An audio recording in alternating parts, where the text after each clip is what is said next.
Hello once again from Rostrevor Area News. First item up this week is club notes. Now, unfortunately, Richie is in Donegal, I'm assuming taking a well-earned break, so I've no video notes from Richie, but he did send me a few things to read out. The Senior Football Championship, of course, starts this weekend, and Rostrevor are out on Friday night versus Downpatrick. It's in Castlewellan at 6:30. Now, because of the COVID restrictions and the public health mitigation measures, this game is all ticket, and tickets had to be requested from the club. Now, the latest I heard was that anybody who had applied for tickets has had tickets allocated to them, and there actually is a few there's a few left over that will be given out or sold on a first come, first served basis. Tickets that have been ordered and booked can be collected from the club tomorrow night, Thursday, from 8 p.m. onwards. And Richie has told me to remind everybody, and the majority of people that obviously cannot go to the game, that full coverage of the scores and updates on the scores will be available on the club and county social media pages.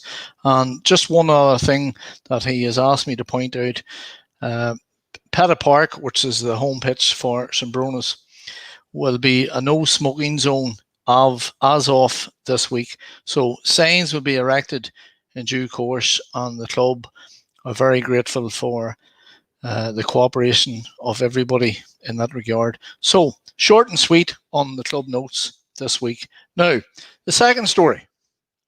Bill Donnelly is a name that might be familiar to some of the viewers by this stage. Bill is the long distance swimmer who I had a short interview with a number of weeks ago out at the shore of Carlingford Loch, as he was training to undertake a swim from the Isle of Islay to the Giant's Causeway.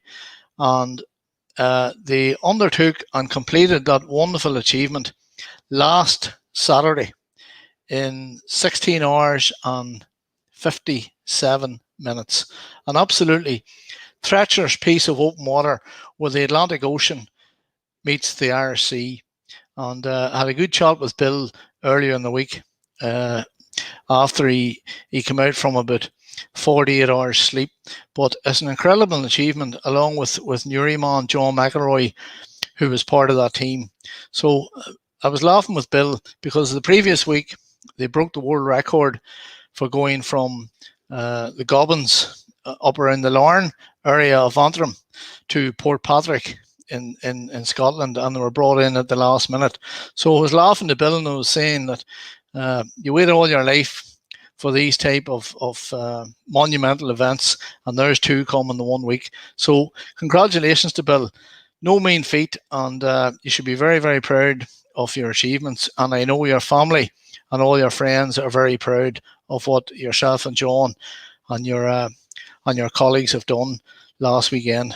So moving on, a young lady who has really made her mark locally with staging events is Laura Clerkin. And Laura had been in the Middle East for a number of years and then came back, it was last year or the year before, last year I think, early last year, to and she wanted to get her events company up and running again, and things was going tickety-boo as expected, because she's brilliant at what she does, and then bang, COVID intervenes, as it has with all aspects of all our lives. But not to be deterred, Laura had previously invested in an outdoor cinema screen and was excellent at what she'd done, and weather permitting, she would be able to get a much longer sustained run at putting on these events.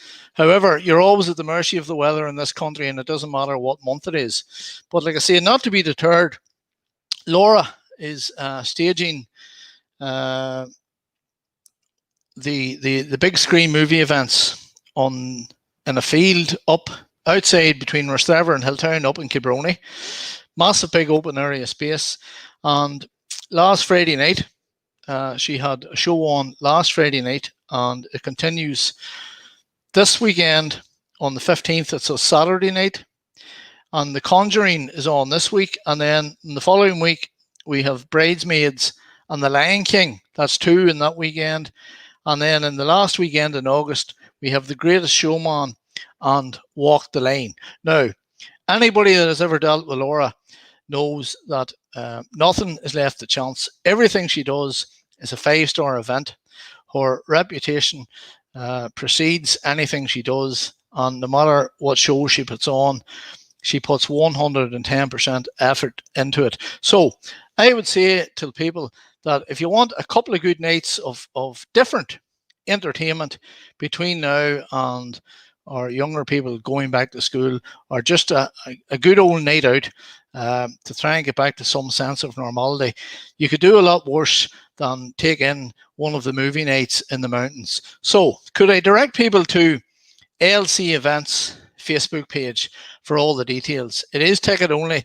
The tickets are through Eventbrite, but all the information will be on Laura's page there, ALC Events. So thanks for that, Cathal. And my final story this week is a poignant and moving story.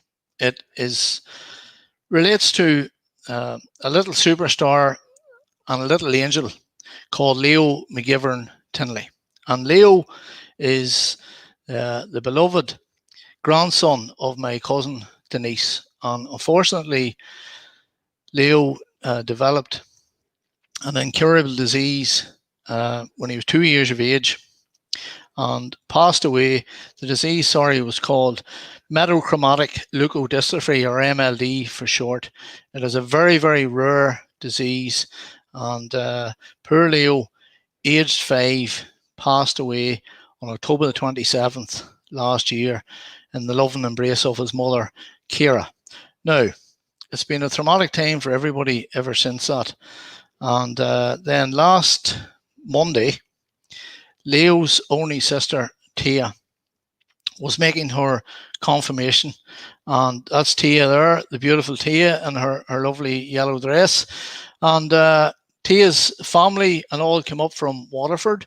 And what you see in the picture is a swinging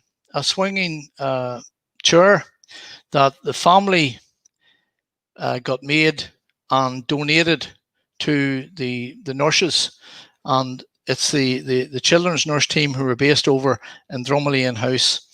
And Tia, on the day of her confirmation, was invited up along with all her family to unveil the chair and present the swinging chair, and cut the ribbon in doing so. And in the middle there is Nuala Boyle, who led that team of nurses who looked after Leo so caringly and so lovingly in his final weeks and months at home. And Denise and Ciara and the extended family can never be thankful enough for all that they've done. But one wee quote was carved into. There was a number of people who worked on it. Adrian Smith, first of all, made the swinging chair, the swinging seat, and David Hogg done a beautiful wood carving within it, and assisted by Kieran Sherry.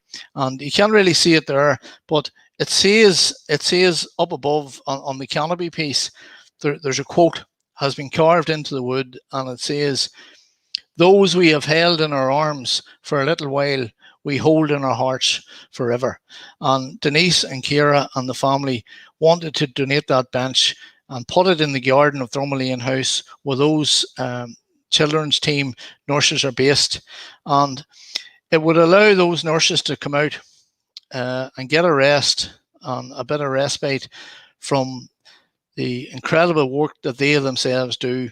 And every time they sit on that, they think of the children that they have helped, not only Leo, but in their final months and weeks with their families. So a very big congratulations to all involved, and particularly Tia. And just to add a wee bit of poignancy to the end of that, Cathal, Tia made her confirmation, as I said. That's Tia there with her dad, Jared, and her grandmum. Tia made her confirmation on Monday night, and she took the name Leo as her confirmation name in tribute and in remembrance of her beloved late brother, Leo. So if you slow that down there, Cathal, I'll maybe go through these photographs. So at the front there, that's Tia and her nanny, Aileen, and that's her mum, Ciara, behind. And Aileen is, of course, Lisnacree native and long-time resident of Lismore in County Waterford, where the family moved in 1979. And then at the back there, that's Denise. That's Denise, Ciara's grandmother, behind her own mother. So Ciara is in that picture there, or Tia is in that picture there with her great-grandmother, Aileen, her grandmother, Denise, and her mum, Ciara. So if you move on there, I'll go on. And that's Tia's and Leo's grandmother, McGivern, and father, Jared. And here's the gang from Waterford. So we'll go left to right. So on the left there, we have Tia's great-aunt, Karen. And at the back, we have Colette, Denise, Brian, Tanya, and Jackie on the right-hand side, and of course her great-grandmother, Aileen. So they all come up from Waterford for the occasion. Yeah, I've seen that one. And there you go, and that's a beautiful bench. So, Cathal, that's me, short and sweet for this week. Anybody that wants to, as always, give me any information or shout outs, I'm happy to read stuff out on a Wednesday night. And it is that time of year where information can be hard to gather up because a lot of people are away and a lot of people are on holidays. But short and sweet for this week, but I'll talk to everybody next week. Thank you. Bye.